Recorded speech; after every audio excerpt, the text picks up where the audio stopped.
Fulton, let's get back to the Nedbank Golf Challenge, because you actually won that. You won the Nedbank Golf Challenge, I think, the very next year. Yes, I did. I was actually played well that particular year. I think I played with Woozy, won it that year.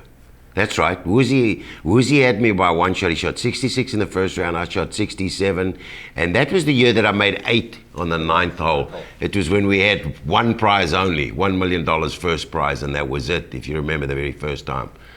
And I had a go at number 9, regretfully, but I had a go anyway. Anyway, I finished 4th that year. And then the next year you won. And the next year I won it, yes. Yeah. $1 million, $1 million. $1 million. Never saw much of it though. Now tell me something. Over your career, how much would you estimate you've earned in your career and spent? Well, I would say if you're going to count endorsement money and everything to do with golf, I would say I've made about anywhere between 12 and 15 million. It could be anywhere in that area. And spent?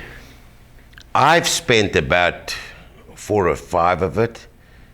My ex-wife has spent about 12 of it. The government has had their share. Anyway, I'm just kidding. I've spent a bit, yeah, but I haven't really spent too much on my personal self. I did a lot for my family and things like that. Now, there were also at that time, there was talk that you quite enjoyed gambling. Oh yeah, I've always loved to have a punt in the casinos. I used to love it. I used to go and sit in the casino and play blackjack. I just loved playing blackjack. And at times when I blistered them, and there were times when they blistered me. But at the end of the day, they blistered me. I ended up losing $150,000 in the casino, and it was a bad time in my life to do that. I was going through a divorce. I just wasn't focused at all on what was going on in my life. And you know, when you're not clear up, yeah, you don't make too many good decisions. And I made some bad decisions, and I learned from it the hard way. Let's go back. Let's go back to South Africa. Your family, as we mentioned earlier in the start, your family were very successful farmers, and you had gone to America. Your young brother had gone to America. Your other brother was in South Africa, and one of your sisters had left South Africa. And I think your parents decided also to leave South Africa. Now, what happened there? Because the story goes that they were trying to get some money out of South Africa, and a whole lot of money went missing. Well, what happened, Dale, was if you go back into those times, you were allowed to invest your money with Eskom, and 10% of your money on the interest was allowed to be taken out of the country.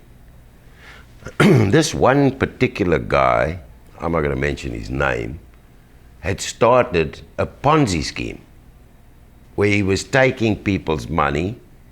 He would take $100 from you and tell you he's going to give you 20% interest, okay, at the end of the year. And then he would come to me and borrow $20 from me to pay you the $20 interest on the $100 that he's taken from you, to show you that he's giving you the interest. It's a Ponzi scheme. Anyway, it became a vicious circle. We got sucked into it. I did. The interest rate, the first year's payment was great. I mean, I got 17% of my money. I was excited about it. And my late dad, he was a very cautious man, and he didn't invest at all. He invested a little bit, and the next year a little bit more, and the next year a little bit, and obviously until you put the whole bunch in. And that's what we did, because we figured, you know, only being able to take 10% of your money out of the country is not a huge amount at that time. So that's how we did it. So we put the whole bundle in there to make a bigger investment, and he took off with it all, cut a long story short. And it destroyed my late dad. It really did. I know it did. You know, he was such a proud man. He was a wonderful man, and a very successful man. And a very honest man too. Yeah. He wouldn't do anything dishonest at all. He never thought anything about. And he had to come back to South Africa and actually go back to work, didn't he? Absolutely. He came back to South Africa at age 66 to go back to work. He'd figured out how to retire. He was going to live off the interest of his money. He wanted to live here for 6 months in the United States, and he wanted to live in South Africa for 6 months. He had it all planned out to where he could have just a lovely time with his children, and you know, at least have his doors open to have the option of being able to go if there was any kind of problems. He had 2 places to go to. Very, very. Yeah. That's a very sad. Must have been a very sad time in your life. It was very sad for our whole family, but you know, we're very fortunate.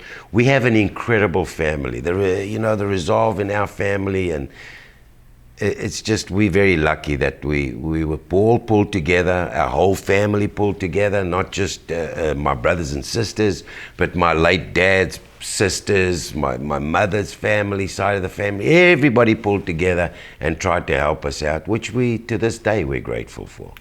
Now, of your immediate family, your brothers and sisters, yes, where are you all at the moment, and how often do you see each other? Pretty dispersed. We see each other I see my oldest sister, Merle. She's down in Boca, so I see her at least 8 to 10 times a year.